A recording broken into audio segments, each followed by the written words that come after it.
take credit for it. Take credit for it. What we've done is historic. Don't let them take it away. Don't take it away from ourselves. You're playing right into their hands when you sort of like, oh, the vaccine. Both the president and I are vaxxed, and did you get the booster? Yes. I got it too. Okay, so... Hey, everybody. Welcome to the Muckrake Podcast. I'm Yates, Sexton. I sound terrible on this episode, but because I am currently huddled up in an enclosed space trying to have decent audio. But thank goodness I have, as always, my wingman, Nick Hausleman. Happy holidays, everybody. I assume you're rested, ready to go after our brief little break, ready to hit hard. Correct? Oh, yeah. I'm ready. And not only that, but like you sound fine. But I think from this point on in the pod, I'm going to then sweeten the audio. People are going to be able to hear how good I am as an engineer on the audio side. So you'll sound even better in the next time you speak. When it really comes down to it, people do not understand how much of the quality of this show is behind the scenes, Nick. Sweet things, putting stuff out, because I have no idea what's going on technically at all. And it has become part of Muckrake lore, of course, that I bought a really fancy microphone and had it backwards for a really long time. That is right. That means something somewhere. I'm not sure what.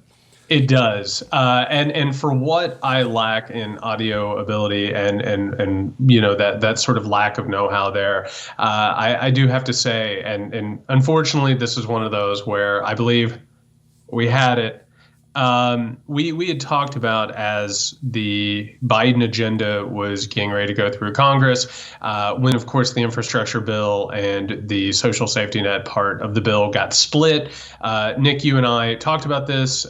We predicted pretty dead set on that once that happened, the Build Back Better part of it, the social safety net part of it, was probably dead in the water because any sort of leverage to get it done fell to the side. I, of course, have been talking with people within the Progressive Caucus, some of my sources within there. They knew at that point that it was a possibility. They said that they were going to extend an olive branch, see what happened. Of course, that olive branch has now been taken back, slapped in the face. They feel betrayed. My source says, I got a really, pretty cliche sort of a text that said war. And I think there were a lot of hurt feelings, but of course, Joe Manchin, I'm sorry that we got to bring him up, as basically the power broker within the Senate has said no, leaving all of this in limbo. It is an absolute mess of a situation, tragic, also predictable, unfortunately. Yeah, he can't get there, I believe. He just can't get there, Nick. Yeah, and it's, if you really want to pull apart like what it is, where it is he can't get to from his yacht. Basic human dignity. Yeah. And then, I love, if you pull apart this bill and how many things directly benefit people in his state, it makes you wonder, like, really, was he ever dealing in good faith? I mean, he chopped the thing down. He got him to really cut the size of the bill down over years significantly while they were negotiating, and then decides to go on Fox News of all places to say he's not going to be with it, not tell anybody. But it's his feelings that are hurt because of something that the administration said about him, I suppose, when he wasn't listening. I don't know. We just need another senator from another state in this coming up election. I think that's the solution here. Right? Well, I first of all, I want to take the Fox News thing. Him announcing that he was a no on this on Fox News, I doubt there's anybody listening who doesn't know this. That's not a coincidence. It didn't just happen. It wasn't just, he was like, oh, I guess I'm going on Fox News today. Well, let's see if we can make some news. I mean, it's a message. It is two middle fingers, straight up, sit and spin, deal with it. I'm a no. And him not being able to get there, he was never going to get there because he doesn't care. He doesn't want to give money to people. He doesn't believe that's the role of the government. And on top of that, Nick, he has some very powerful, very wealthy friends who don't want him to do that either. And if you start going through the list of people, I mean, it's a who's who. It's a murderer's row, Nick. We've got Goldman Sachs. I know you're as shocked as I am that Goldman Sachs was giving Joe Manchin money to say no on this bill. We've got American Express. Don't leave home without it. We got United Health, Blue Cross Blue Shield. We've got Lockheed Martin. It is a who's who of the people who control the American political system, who are shoveling money like so much coal into a furnace into Joe Manchin's coffers. He doesn't want the government to help people. And he kept saying, there's even reports coming out that he's like, what are they going to do with it, Nick? They're going to spend it on money. My God, drugs. They're going to spend it on drugs if you give it to them, because he is down at his deep, deep heart a neoliberal conservative. That's who Joe Manchin is. Well, but it's more specific than that, because he wasn't saying they're going to spend it on drugs. They were going to spend the child tax credit on drugs. So if you really think about what that's saying, it's the welfare queen shit from the 80s that we had heard Reagan scare everybody about. And again, okay, is this a perfect system? Does every bit of money ever get spent exactly the way it's supposed to be spent? No. But are you aware of how much the poverty line for children was cut went from the last child tax credit, from just a little bit of money? It's incredible. It's a little bit of money, Jared. This is not like they're going to end up having so much money they can splurge on coke and whatever all over, and meth and whatever they want to buy. This is a few $100 a month, really, when you're talking about it, which is so vital to so many people that if you're going to find, this is, by the way, this is a lot like the ballots, okay? Here's my connection to this. When Republican will see that like 25 ballots were, illegally cast in a state, look, clearly that means that there is the whole voting system is polluted.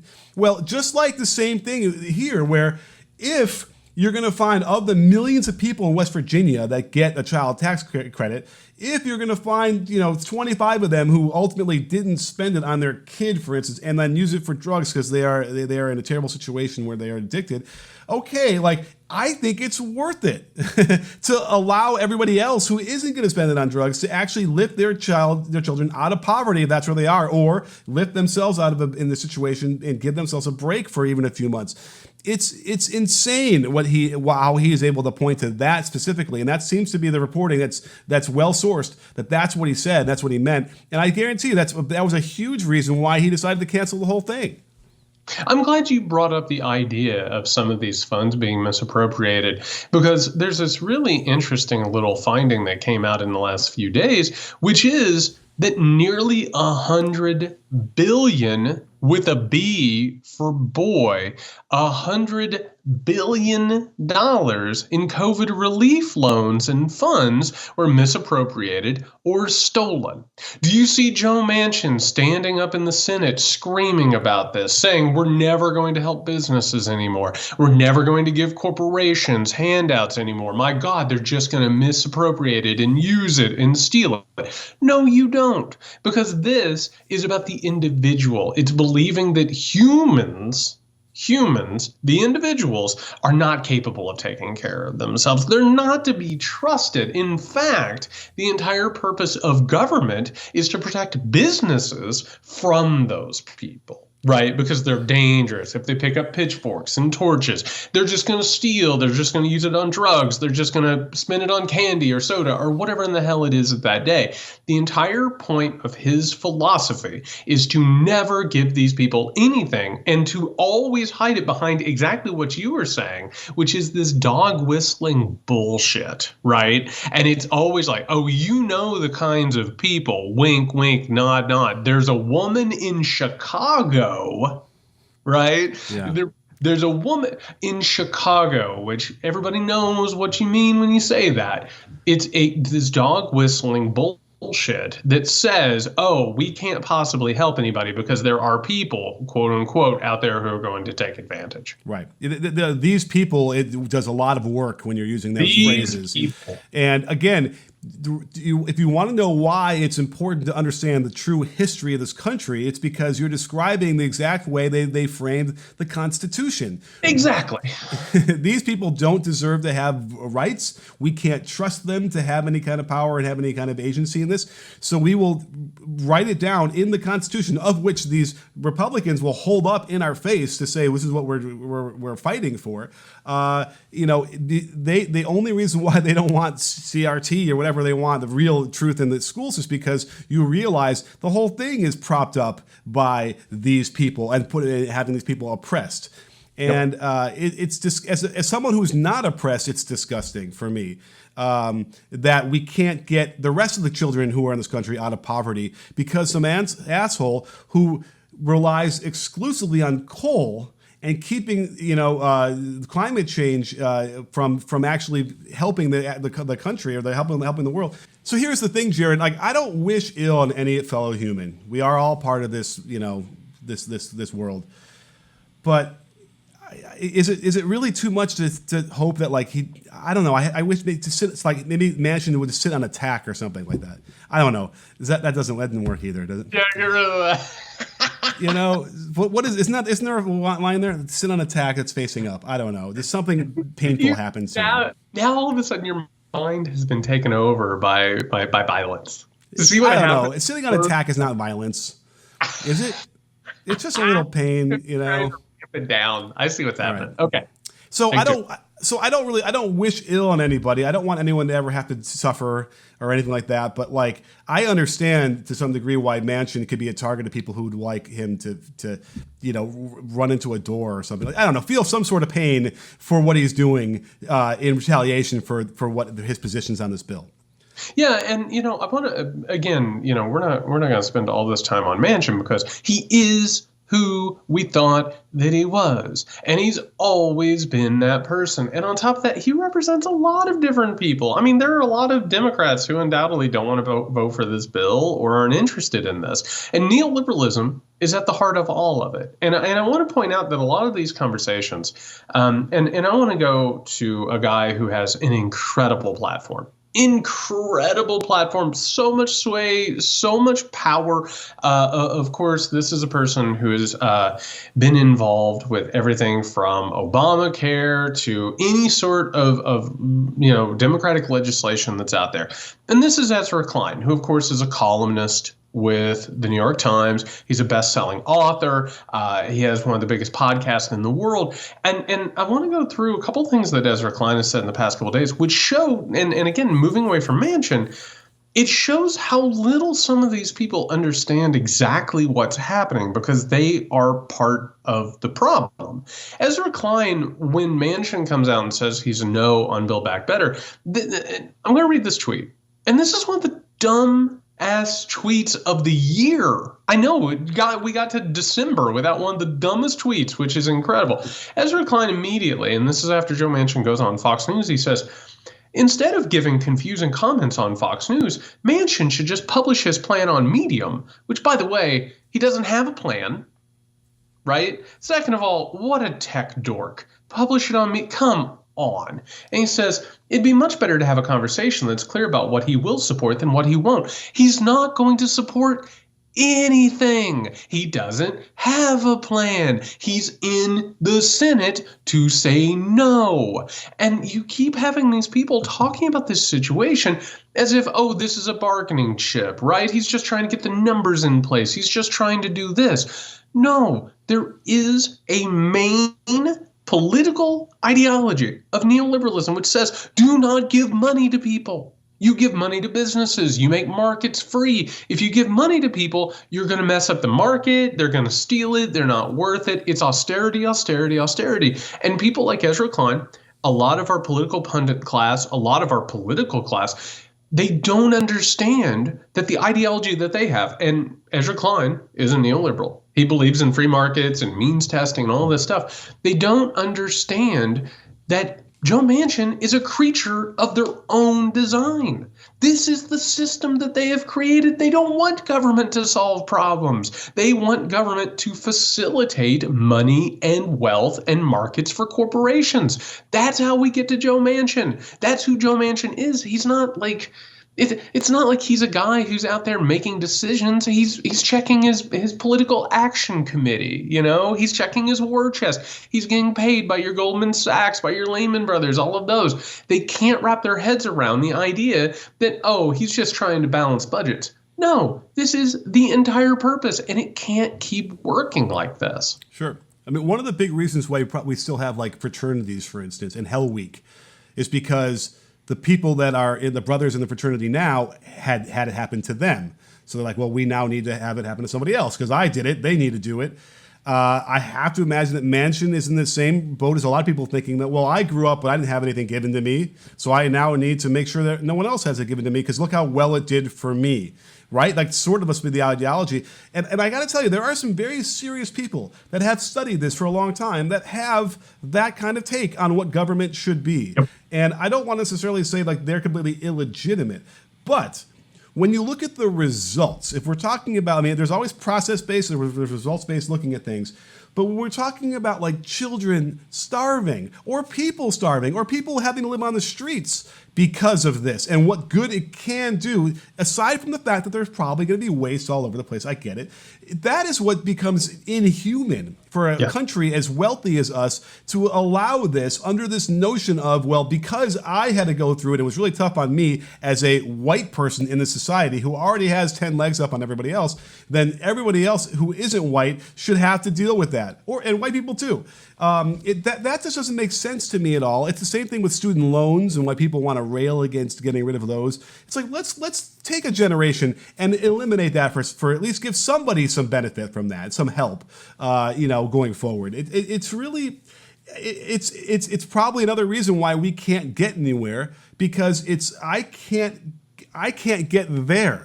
I can't understand that ideology. I could never get to a place where we would meet in the middle on these things, right? That's what makes me feel frustrated. And it's not a right and left. Look at all these these progressive or Democratic run cities that have homeless problem issues, and they won't solve the problem either.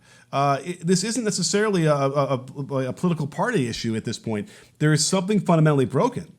Yes, you just nailed it to the wall, which isn't the way that all this is covered. They cover it as Democrat versus Republican, red versus blue. And again, just to keep everybody on the same space here, the Republican Party is an anti-democratic, authoritarian, white supremacist movement. That's who they are. We're not equating the two parties, but there is an economic political consensus. There is the idea that the market has to be obeyed. The difference here in terms of stuff like this is that the Republicans are just like survival of the fittest. Oh, you're poor, you're a sinner. You know what I mean? Yeah. Like you have done something wrong.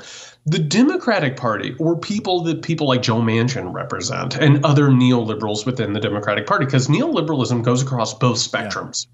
It is the economic consensus in this country. They, instead of saying survival of the fittest, you are a sinner, you didn't do something right, Democrats of the neoliberal variety like Joe Manchin, they want to look at the homeless. They want to look at the people who are suffering. They want to look at poverty, and they want to say, oh, man, that's awful. I wish there was something that I could do, but there's a market, and you can't just start doing a bunch of things. What about deficits? What about inflation? What about all of that? And they say, my hands are tied.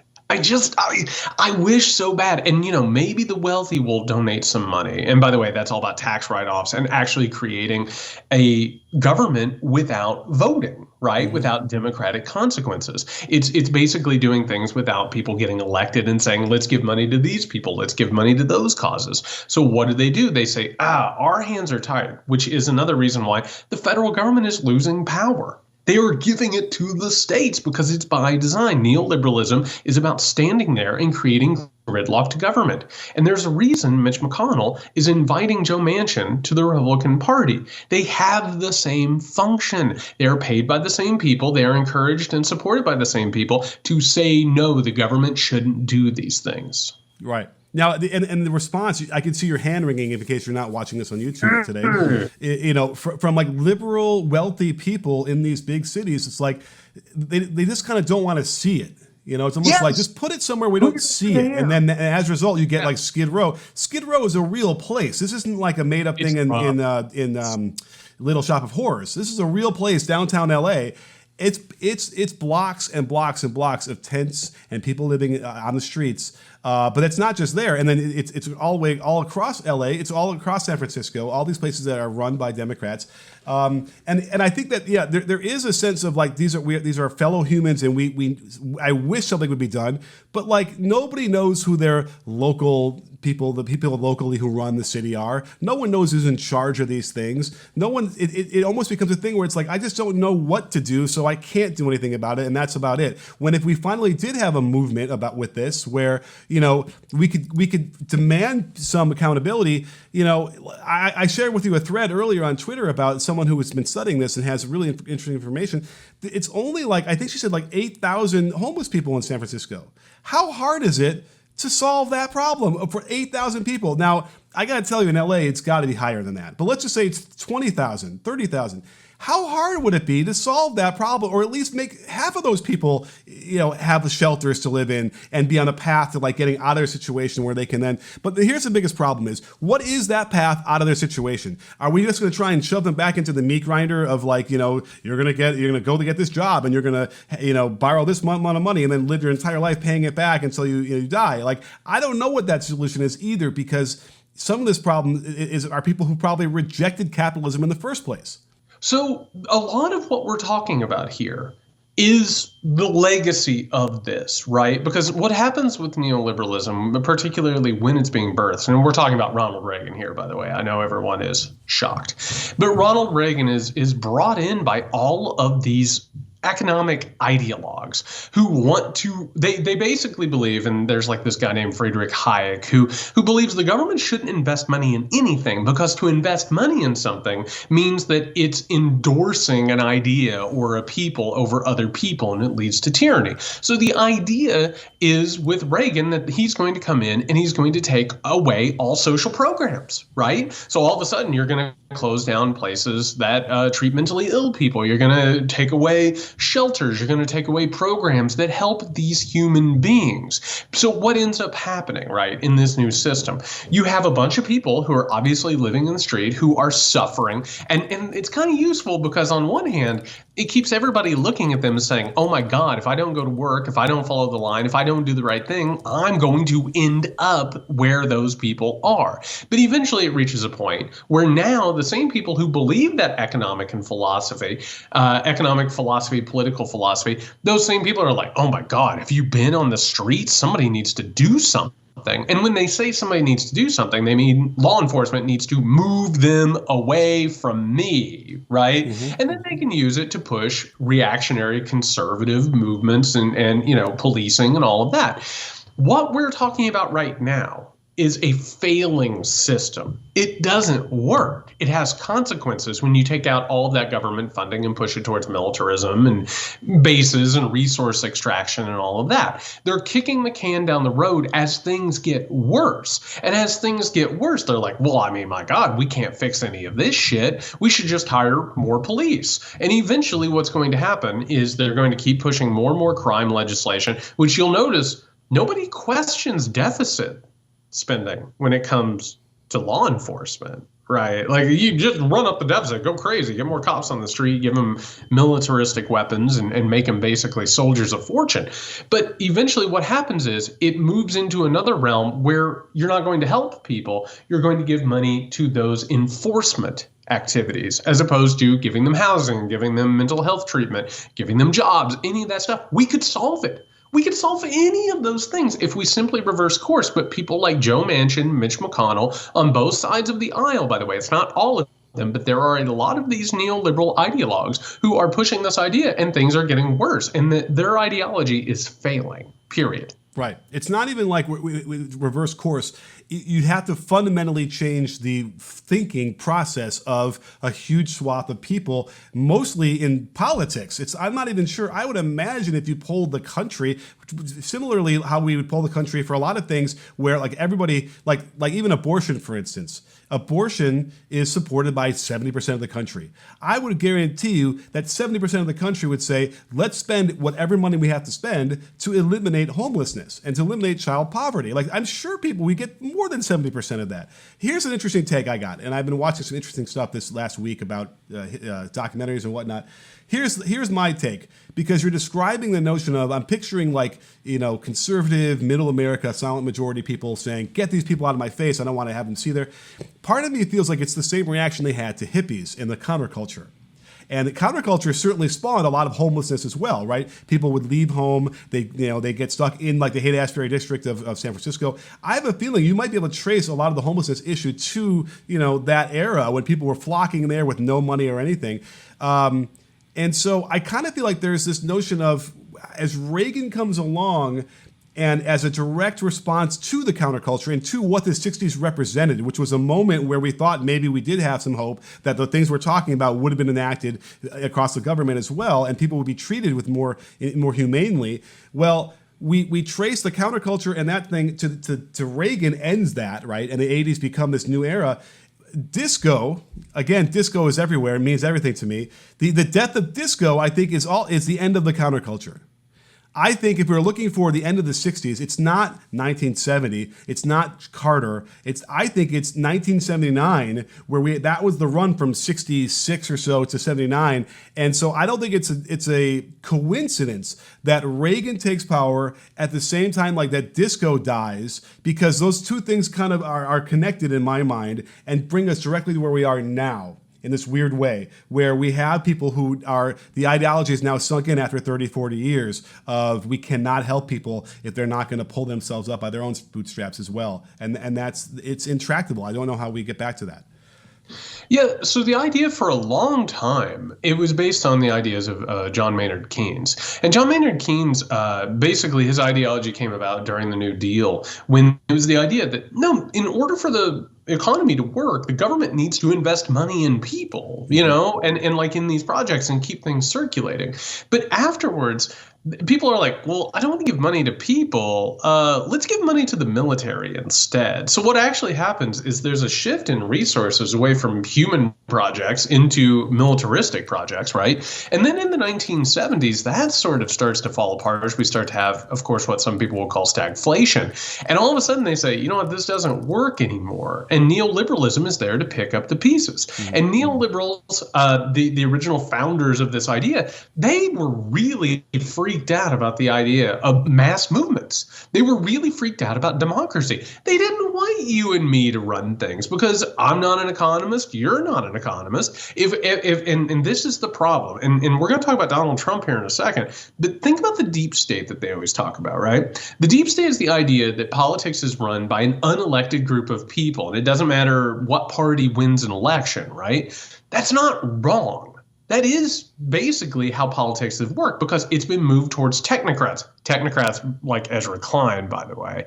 People who know these things, right? We can't be trusted to make decisions. And in fact, it's bad for economies. It's bad for countries if it's shifting every 4 to 8 years, right? So they wanted to get our voices out, which they have effectively done.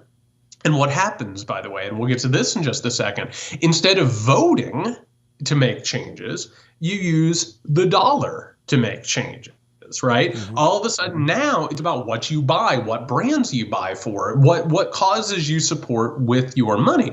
Reagan made that go through. Him and Margaret Thatcher over in Britain are the faces of this neoliberal idea. Do not be fooled by the fact that it's got liberal in its title. It goes back to the founding of liberalism, which we don't need to get into and trace right now.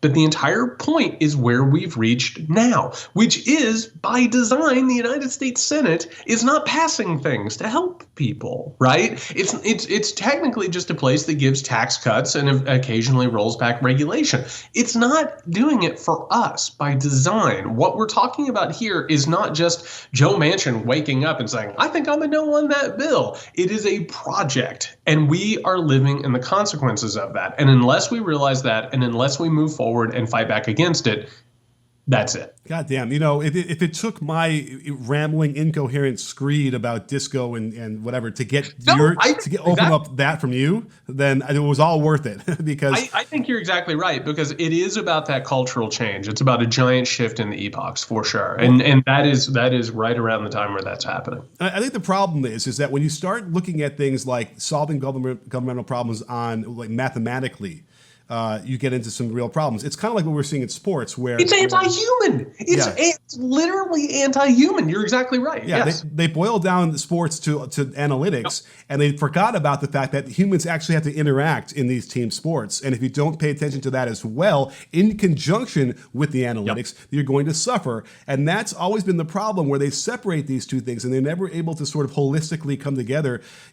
I do want to touch upon the notion of, you mentioned defense spending, and for a long time people were all in on that and felt reassured. And so I have some rhetorical questions in this notion, in the sense that, like in the 50s, 60s, why did most people in America feel reassured by defense spending, right? Well, because they were scared. They were scared of the Russians or of the Soviet Union. Well, why were we scared of the Soviet Union? Because the politicians were making shit up about why we should be scared about that. So we would accept that spending and turning in the deficits we did.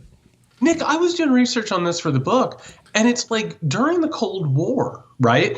The powers that be, the experts, they would be looking at the facts and the figures in the intelligence. And the facts and the figures in the intelligence were like, hey, by the way, the Soviet Union, like, I understand that they're quote unquote dangerous, but also they're kind of a shambling mess. Do you know what I mean? Mm-hmm. Like, it wasn't working.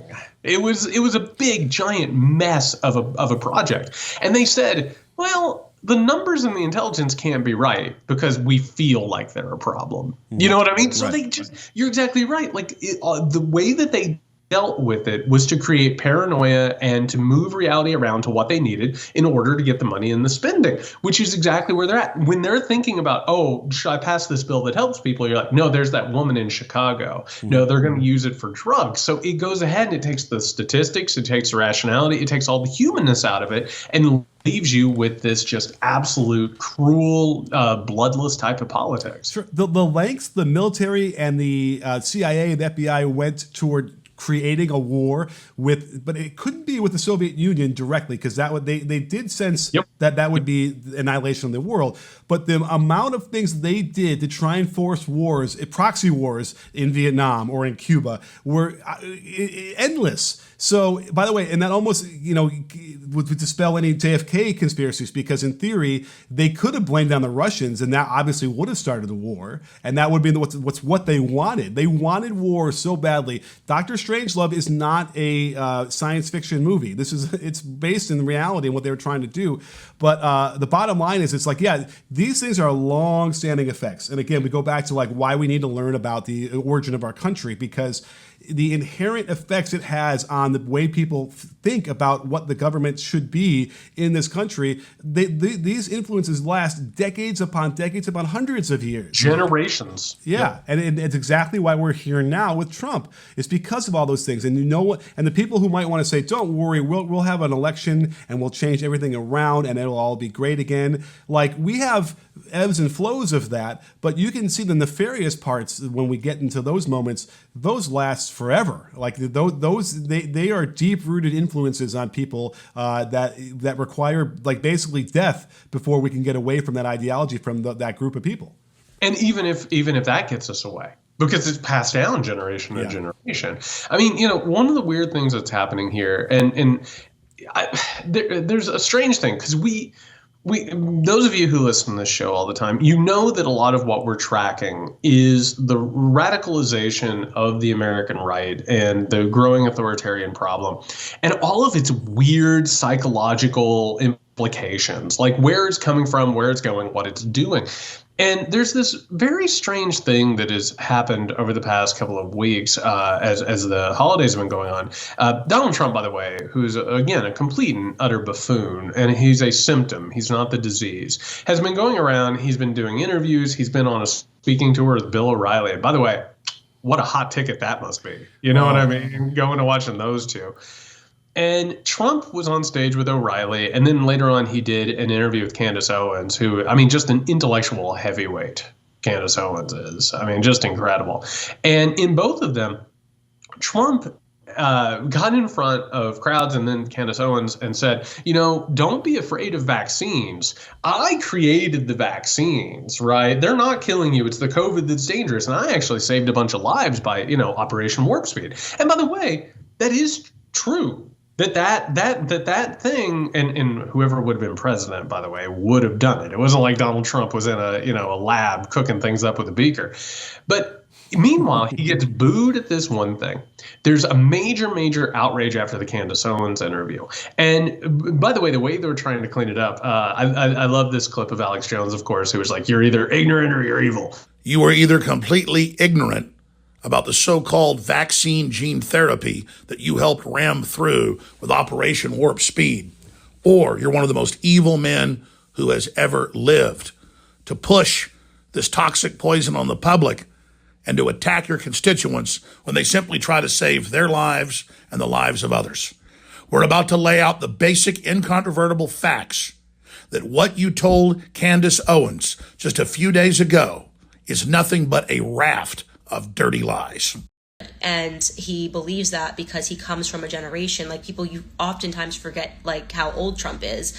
He comes from a generation. I've seen other people that are older have the exact same perspective. Like they came from a time before TV, before internet, before being able to conduct their independent research, and everything that they read in a newspaper, if that was pitched to them, like they believed that was a reality. And one of those things was, this push for vaccines and believing that people were going to die without vaccines. And so I believe that his support of the vaccine is genuine and it's not based in any corruption at all. I believe also that he only reads the mainstream media news.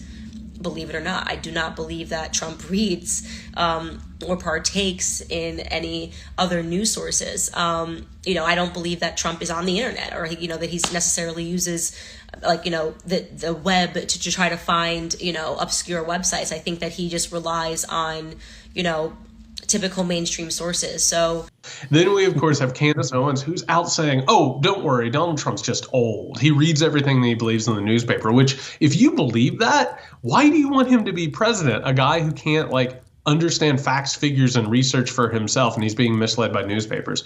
That's neither here nor there. Of course, and Bill O'Reilly had to come out and say, well, Donald Trump called me after the thing, and I really had to console him. His feelings were hurt. There is an odd thing that is happening with the Republican movement. And this goes to bring the prior point forward with neoliberalism. We're taught, and we've talked about this before, that we're competitors, right? We can't trust each other. You're my economic competitor. I'm your economic competitor. One of us has to win in this zero-sum game, which, by the way, the Cold War helped create, right? In this case, I actually think that Trump voters and Republican voters have to do some weighing of cognitive dissonance in terms of power. So, for instance, in the beginning, COVID was a hoax, right? It wasn't real. Oh, it's just in everybody's mind. It's not real. That was because Trump was saying the numbers have to stay low in order to win re-election, right? Then all of a sudden, Biden wins, and all of a sudden the numbers are going crazy. And it's like, no, COVID's really dangerous, and he's doing a terrible job handling it, but the vaccines are dangerous, right? So don't take those, because I truly think, and I'd love to hear what you have to think about this, unconsciously, I think they want COVID to be terrible, and they're willing to get sick in order to make the numbers go up to hurt Joe Biden politically. I think it is a cynical type of win or lose zero-sum political game that the Trump people understand, I think, intuitively and instinctually in a way that some of us don't. Does that sound right to you?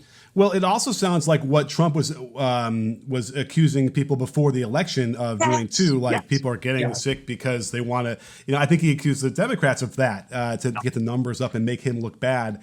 I would hesitate to say that like there are Republicans out there or right wingers who would simply say, yeah, I believe that they just don't want to be inconvenienced anymore. I think that's a big part. And I believe that they think that people die. And I also believe that there are people out there who still think it's not that serious, right? We're still seeing anecdotally those stories from nurses where they're, everybody in the hospital now are unvaccinated. I think it's 99.9% of people are unvaccinated who have to go to the hospital, and they're still saying, well, they still don't want the vaccine or whatever, they wouldn't do it.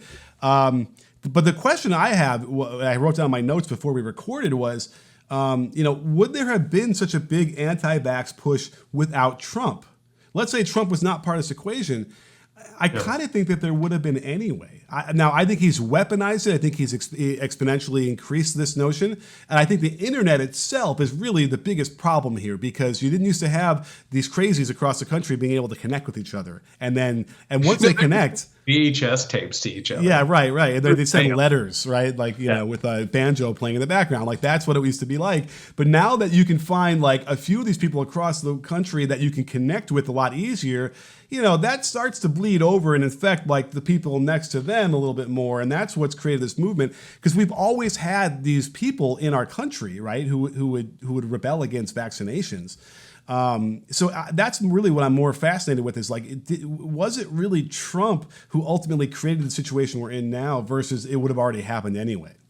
The more that I think about Donald Trump, the more I think I realize that he is the embodiment of all of it. Like, not that he's a maestro, but it's just like he is maybe the most definitive human being who has this mindset. You know what I mean? Like he's hooked up right up to the IV of GOP right-wing insanity, right? And so I think with him as president, there was no way possible that we weren't going to have that fracturing of reality. I think that reality was already fracturing. I think that this, like when there are pandemics, I mean, the 1917 influenza, of course, had its fair share of crackpots and conspiracy theories, but this was going to be turbocharged. And I think in part because of that zero-sum politics. What was that quote he said at first? He's like, I want my numbers to stay low, right? The numbers, I want them to stay low. Yeah, keep them on a ship.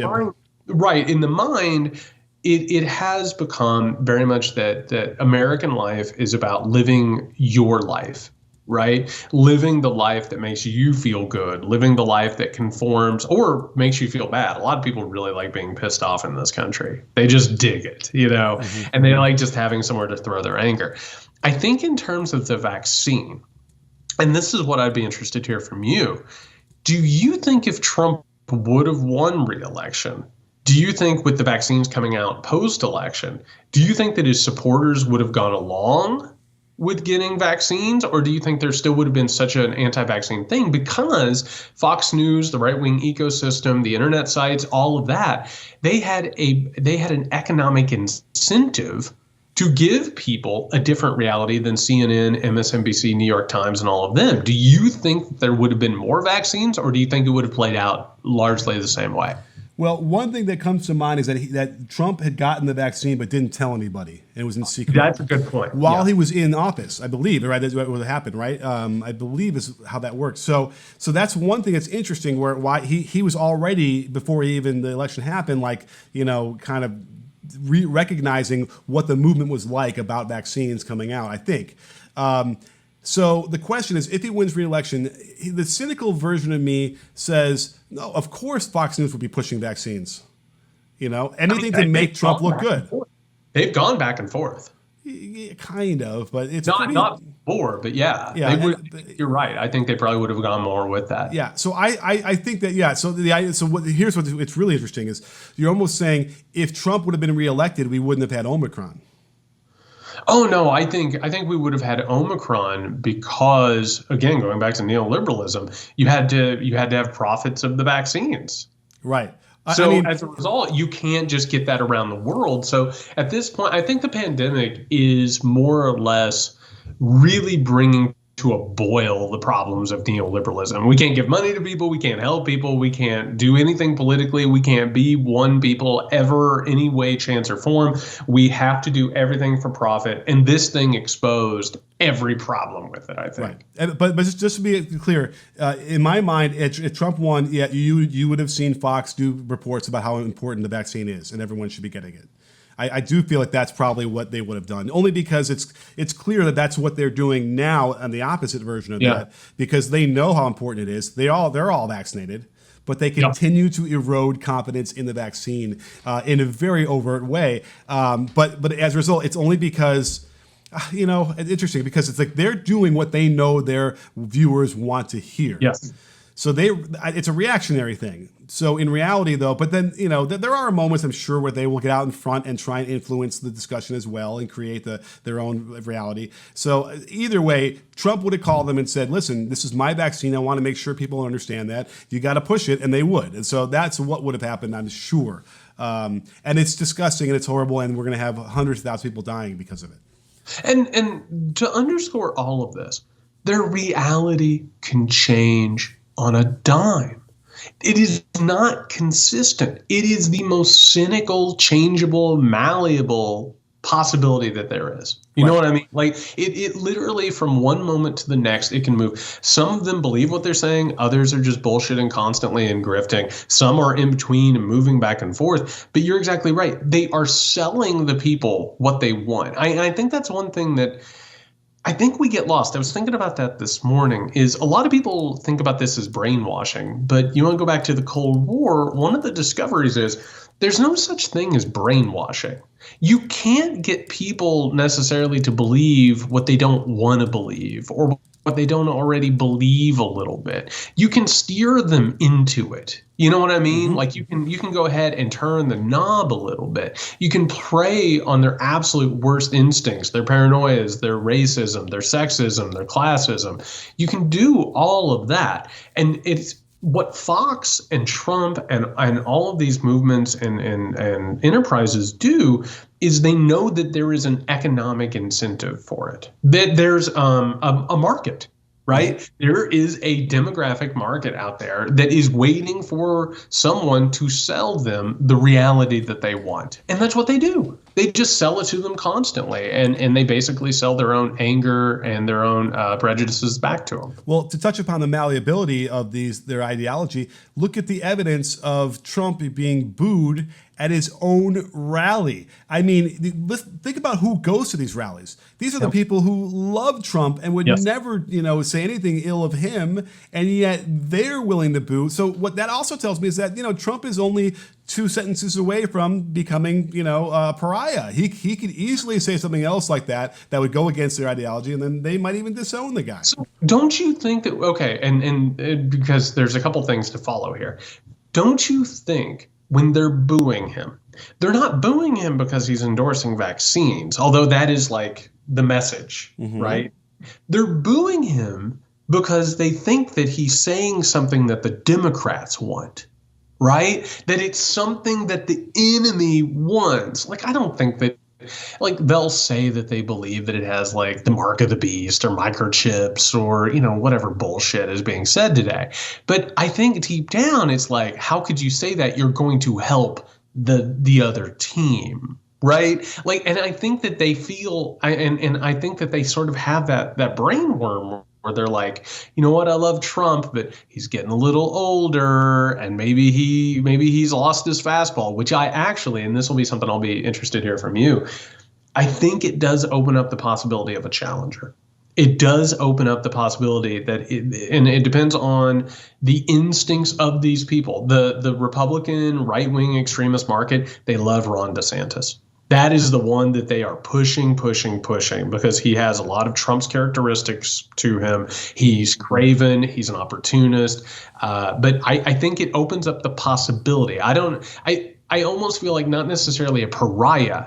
It could be like when you're watching your favorite pitcher or basketball player and their skills have eroded. You know what I mean? And you want to remember them in their prime. It almost feels like there is an opportunity in all of this for some sort of a challenger to rise up against Trump. I want to parse those words. I got to go really carefully with what Trump said. But in my mind's eye, he didn't tell anybody, take the vaccine. He said the vaccines are good. Yes. And, but I think he even said, he parsed it saying, people can do whatever they want, because again, he's still trying to ride that line. But even he won't say, hey, you guys should all get the vaccine. It'll save your life. You'll be out of the hospital and you might, and like, because remember, the biggest disconnect here is that people will think, I got the vaccine, but I still got the virus. I'm not sick. I'm not going to the hospital, but it doesn't matter to them. If you get it, it means that the vaccine didn't work, which is not how vaccines work. Oh. This one only keeps you out of the hospital. But Nick, true Donald Trump fashion, the way that he talked about it was he had saved every life on the face of the earth because he's, in his own mind, he's a messiah of his own making, right? He saved the world because he did Operation Warp Speed. So I think you're right. He tried to have it both ways. And if there's anything Donald Trump hates, it's getting booed. He's so fragile. And this might, I think there's a real possibility that he might back away from this thing. But I think the vaccine and his part in having the vaccine created, I think this is one of the, I think it might be partly a weakness of his. Well, by the way, if DeSantis runs, like that could end up being the opening that would help the Democrats win the election for presidency again, because they'll kill each other in the primaries and then damage the brand, which wouldn't normally happen. In a normal situation, Trump would run again and no one would oppose him. But if DeSantis does that, by the way, it'll be really fascinating because they'll go on an all-out war against DeSantis. Trump will. And that'll just be kind of fascinating to watch. But again, it'll just destroy our political system and our norms and what we should have. But it'll be fun to watch what they'll do to each other. Oh, it would be brutal, and it would lower the discourse to just unseen levels. But that's the damnedest thing here is everything is so volatile because this movement is so messed up. Mm-hmm. It's such an unwell situation. And we wanted to talk before we wrap this up. And a reminder, we'll be back on Thursday with our Weekender episode. You can get that over at patreon.com/Muckrake Podcast. As this is going to be our last main show before the end of the year, we wanted to take a quick second to look back. And I was asking Nick before we taped this to sort of put together some thoughts. What do you think? How will 2021 be remembered as a year in politics and culture? Like, what is? I have my thoughts on what the narrative of 2021 is, but what do you think we'll look back on 2021 as? What's the story for you? It kind of almost feels like a bit of a ground zero for like the most worst version of our timeline going forward, like 10 years later, where this was the moment because by every metric you want to rate, like Joe Biden, for instance, it was very successful. He did a lot of great things this year, right? There's a lot of things they could point to that were good, like that most presidents would love to have had in their first year in office. Yet the discourse and the approval ratings and even just the a lot of times when something's going relatively well for a president from one party, the other party is kind of quiet. They'll start criticizing like the way they're dressed or whatever. Right? Or they look for scandals. Yeah, right. Like that kind of thing. But this is different. This was like they've tried to portray this as the most nightmarish version of our country ever. And it's but if you use the same metrics they always use for their candidates, it's like, no, this was a fine year. This was good, and we got some good things done. So I worry that that's this is the moment. This is the incubation period here. And by the way, it all revolves in a nice encapsulation by this guy Jared Schmenk, whatever his name is, who goes on, who calls in to I think he called into NASA to talk to Santa, like as they do. I think it was NORAD. They call it NORAD. Sorry. Every year they call to talk to Santa. It's usually a robocall or whatever response. It's never. But meanwhile, they fucking get Joe Biden and Jill Biden to answer the phone. They literally are live with them. They have this wonderful conversation talking about Christmas and kids and names and all sorts of things. And this fucking guy tells him, "Let's go, Brandon," at the end. And I think that it's a wonderful encapsulation of where we're at, where a guy like that would be willing to say that to someone like Biden to his face. First of all, stupid. Right. Just stupid. He was just joking, Jared. It was a joke. And by the way, while we're on the subject, we haven't talked about Let's Go Brandon on this show. It doesn't sound anything like fuck Joe Biden. The only reason that this happened in the first place is because people were chanting that at a NASCAR race, and like a reporter said that they thought it was Let's Go Brandon. It sounds nothing like it. And meanwhile, to further how childish and stupid the Republican Party is at this point, how vapid they are. They have done this thing. And I personally, I don't know how you feel about it. I don't care if you say fuck whoever the president is. That's your right as a human being. Like, criticize the president all day long. It's stupid is what it is. Well, it's dumb. No, it's stupid in that context. Yeah, you could go on Twitter in all caps and say fuck Joe Biden all you like. That's, I think, what your point is. But if you're going to have a conversation directly with the guy, and they're talking about Christmas, and you're not, this is not policy conversation. You're not in the middle of a congressional hearing, whatever, which would be even worse. But like, that's really where it was. And this guy he says he's a Christian. He says he's really high morals. He's got his kids right there. And by the way, I love Biden's response. And now they've tried to turn this into, oh, Biden is so, addled and whatever, doesn't know what he's talking about, doesn't even know what that means. Of course he knows what it means. Jill Biden gasps next to him. She knows what it says. I love that he goes, I agree. Let's go, Brandon. Like, how better to take away the power? Yeah, fuck me. Fuck me. If you want to say that, fine. Then that's okay. Whatever. Like, because by the way, the opposite of that would have been horrible. Like, is Biden really going to be like, hey, dude, really? You really want to go there? Like, by the way, I would have been cheering that on too if he would have wanted to go that way and be like, come on. What's this malarkey? Why would you say that to me? Like, he could have done that and scolded the guy or whatever, but nonetheless, I love that his response was, yeah, I agree. Let's go, Brandon, and let's we'll move on. But here's the thing: Rittenhouse has been now this hero for what he did. Guess who appeared on Bannon's show today? And I guarantee he'll probably be on Tucker tonight. Is this guy? And he gets to now say all the things he wanted to say because it's a perfect wrap up of the year from their side. If you don't, can I give you the quote because I wrote it all down? Kimmer would be happy that I did some transcriptions here.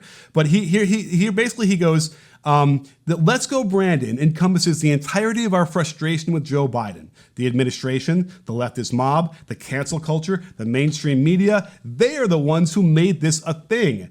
We're able, as conservatives, to find humor in this, but we've got the debacle in Afghanistan. They're not even talking about that anymore. It's crazy to me how quickly they've forgotten about that story. There's still people trapped over there. We've got the supply chain issues. We've got the inflation rates. We've got the terrible policies on abortion. I'm a very pro-life person. The border crisis, federal mandates regarding vaccines. So in one shot on the Bannon show, he gets to lay out the entire platform of the Republican Party as if and then to justify why he wants to say fuck you, Joe Biden. When in reality, that's not the reality, right? That they've been able to invent all of these crises and all this anger toward this, and that's what 2021 represents to me. And they're trolls. I mean, that's what this is. Yeah. It's a troll. That's what it is. At any and all costs, no principles, nihilistic, just a complete troll job. That's all this guy is. That's all he was doing, and he got a platform. And I mean, my God, you're right. He'll probably be on Tucker here pretty soon. He'll probably speak at a Turning Points event. I mean, he's not going to get the hero's welcome that Kyle Rittenhouse got because he killed human beings. But I'm sure they'll find a slot for him, right before they go out and they eat and they have a great time and black slap and make some money. But here's the thing: Kyle Rittenhouse is not a hero because he killed people. It's because he got away with it. That's right. That's what they celebrate, is that that verdict came out in his favor. I think. I mean, that's my take on it. I completely agree, and it makes it much more likely this stuff is going to happen. Which I will say that my take on what 2021 represents for me, it goes along with that. This is when you're talking about a movie. You're talking about a ramp up towards like big major moments. 2021 is a ramp up moment. What we watched here was radicalization take on an entirely new tone and tenor. Unfortunately, and this is something that you and I were screaming from the rooftops about, people thought things were going to be fine once Trump left office. They thought that once the election was done, that everything was good, everything would go back to normal. Those of us who pay attention knew better, and we knew better because Trump is a symptom of something larger. Mm-hmm. And for all the people who thought that things were just going to go back to normal in January, particularly on January 6th, got a rude awakening very, very quickly about what was building. And we keep saying, that was a portent of something that is coming. That was not the end of the story. That was the end of a chapter. And January 6th showed that there is will for violence, there is will for anti-democratic actions, and that this is building as the Republican Party. I mean, my God, what an embarrassing, disgraceful year. Like the bullshit with, Mr. Potato Head and Dr. Seuss, in which you want to talk about an ideology that doesn't make sense. The Dr. Seuss Foundation took some books out of rotation, and so they blamed Democratic hordes and then gave money to the group that took the books off the shelves. And then, of course, you have all these conspiracy theories. The pandemic has made it clear that we have no ability to handle problems. We have no ability to even begin agreeing on anything approaching objective reality because there's an economic and political incentive not to. So what we saw in 2021 was that things are not back to normal. In fact, they're getting worse. They're getting much, much worse. The Kyle Rittenhouse situation, I think, should serve as a wake-up call for a lot of people, the people who still think that things are going to get better and suddenly fix themselves. In terms of Build Back Better and what we've now dealt with in this conversation we had today with neoliberalism, the good news is it's very clear what we need to do. And what we need to do is we need to break out of the Reagan, Thatcher, neoliberal model and start reinvesting in people and building a movement to get, wealth and the entrenched power out of politics. That's the only answer. That's the only thing at this point that can fix this. The question, and this is a very modern American question, is will we realize the very obvious problem with the very obvious solution in time to fix the very obvious problem with the very obvious solution? And that's what 2021 is for me. Now, a tweet that went around, a thread that went around, the other day on Twitter by Shadi Hamid, who's a senior fellow at the Brookings Institute, was really troubling to me because he basically places the entire blame of COVID on liberals and on the elites, the intellectual elite. Here's one of the tweets which said, "It's an intriguing question as to why progressives insist on undermining their causes by alienating people who might otherwise be sympathetic. There's a smugness that's extremely off-putting. Even if progressives were right about everything, it would still be hard to support them." And I suppose I don't know if he's talking in the passive voice or if this is what he believes too, but that is what the right has also done, is in some weird way, by acknowledging science or trying to encourage people to be safer or go above and beyond what they would normally do to be a little bit safer, just to be on the safe side. That is smugness. That is intellectual, oppression to them. But that's how this whole thing has occurred. And you want to talk about another thing that 2021 made apparent, is something that I've unfortunately had to look at and experience. There is a problem in higher education, in the university system, all of it, in terms of charging people exorbitant fees, making them run up student loans, which, by the way, keeps a lot of people from going to college. It keeps a lot of people from climbing up into the middle class or the professional managerial class. Well, guess what that does? That pisses people off. People where I come from. Right? People from poor families in middle America whose kids can't afford to go to college. Well, what's that make them do? It makes them resent experts. It makes them resent academics. It makes them resent these people. And yes, there's a cultural divide, but the Republican Party figured it out. They are now the party of the wealthy and the party of the poor. They now just completely straddle both of those places, because Democrats, in a lot of ways, and this is something the Democratic Party has to figure out, they have no idea how to talk to those people anymore, because they're like, the markets won't let me do. I wish I could do something, but I can't. And I can't explain to you why.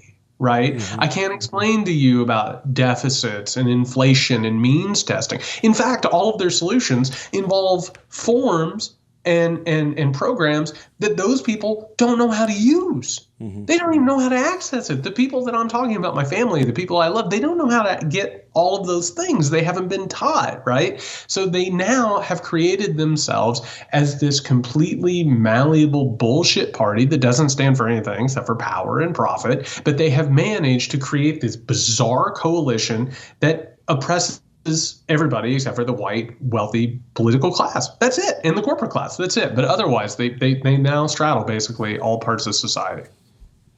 All right, everybody. Before we go, we just want to say thank you for what I have to say, and I think Nick agrees. Our most successful year so far, not just in terms of bringing people together, in terms of people listening and supporting this show. I think we've hit our stride, and one of the reasons that we've hit our stride is because of your support and your kindness. And we just want to say thank you for that. And these are rough times. A lot of obviously everything that we talk about is very, very serious and pressing.